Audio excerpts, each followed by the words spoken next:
With Young Buck management boasting multiple signees who regularly grace the hallowed turf here at Mountain America Stadium, the question remains, what sort of player profile would they be targeting in the future? If you think you have a lot of people to cook for, think again. 7,000 meals is the target for the chefs and volunteers here at St. Vincent de Paul as they look to feed the homeless and less fortunate this holiday season. The college basketball season is fast approaching, with Arizona State set to begin their season in just over a month.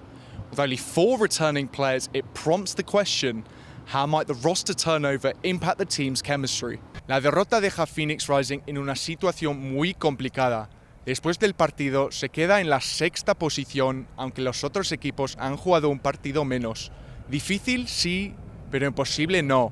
En Phoenix, Marco Radice-Morras para Cronkite Noticias. Yeah, guys, those temperatures are definitely on their way down, but I think it's fair to say those cooler temperatures are going to be welcomed by Arizonans with open arms. But quite the contrary up north. It's going to be 21 in Flagstaff and a freezing 18 degrees in the Grand Canyon. But going into the highs, 78 in Phoenix. In fact, that whole southwest region of the state is hottest as expected. Now, of course, it's one of the most important days of the year with Thanksgiving. It's going to be 75 degrees in Phoenix, some lovely sunny spells with a little bit of cloud coverage here and there, but some perfect temperatures for some Turkey Bowl action. As the Arizona State Sun Devils travel to Tucson to play the Arizona Wildcats, look at the temperatures. It's actually going to be 74 degrees, a little bit of cloud coverage here and there, but plenty of sunny spells as well. So any fans going there, it's going to be a lovely full day, but the same can definitely not be said for any Cardinals fans traveling to Minneapolis. It's going to be Baltic temperatures, 19 degrees and partly cloudy.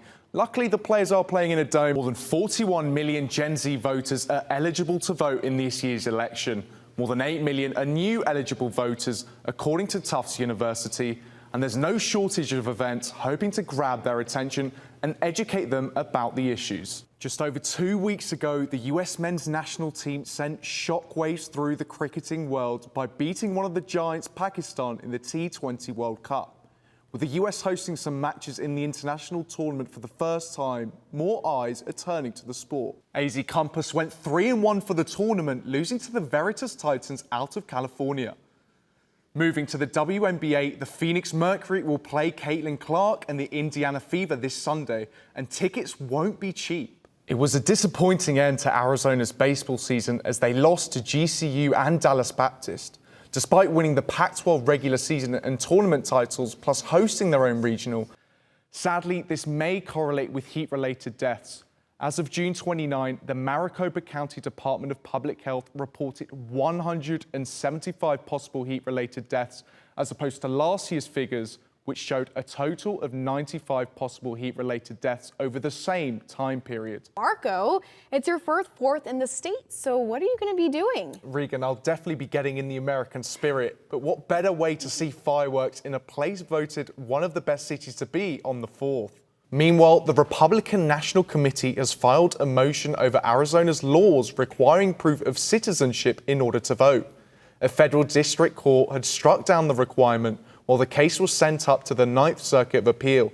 If the RNC's motion is approved, the law could be enforced in November's election. Coalition including the Delta Sigma Theta sorority and National Association of Black Journalists organised an event at the Walter Cronkite School of Journalism with one objective in mind: help raise awareness of key issues impacting Gen Z and millennial voters. The event today means to me just having the ability to spread awareness and civic engagement and voter awareness in my community, which is not necessarily acknowledged as much at the school that we're at.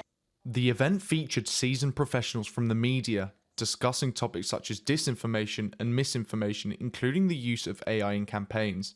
Listeners appreciated the experience of the speakers. To raise awareness and have panels of people who've kind of went through this process of what an election looks like, how to vote, things of that nature, it can give us all the tools and information to rightfully make our own decision.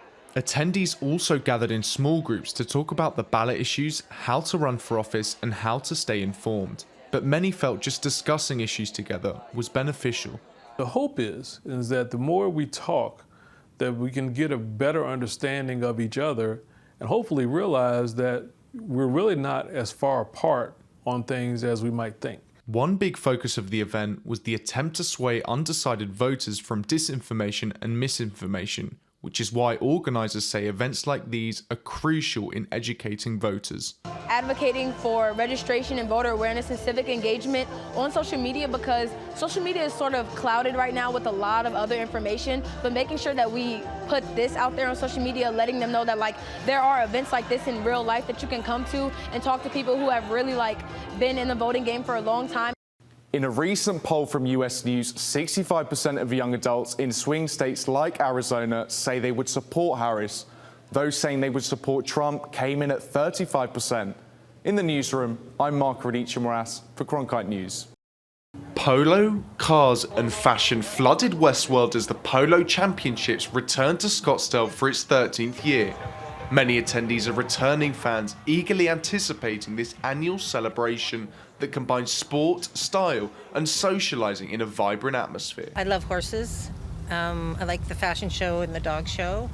And we just come and have a picnic, and it's a great time. Although the event features car shows and fashion stands, polo and horses are at centre stage, remaining the true highlight of the occasion.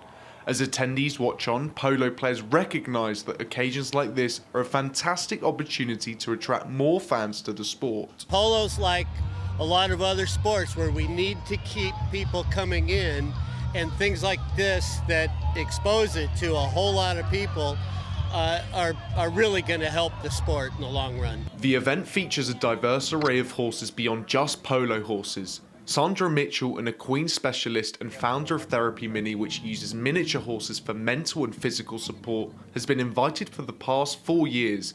She emphasises the unique significance of the event. You have the mini horses and the Arabian horses, and I noticed that there's a really strong relationship with like the Arabian Horse Association. I used to have Arabs. The excitement around the Bentley Scottsdale Polo Championships extends far beyond the sport itself. Industries from all over Arizona converge for the occasion. Whether it be car enthusiasts, polo fanatics or fashion models, it's a celebration that welcomes all. Here in Scottsdale, I'm Mark Radice-Morras for Cronkite News.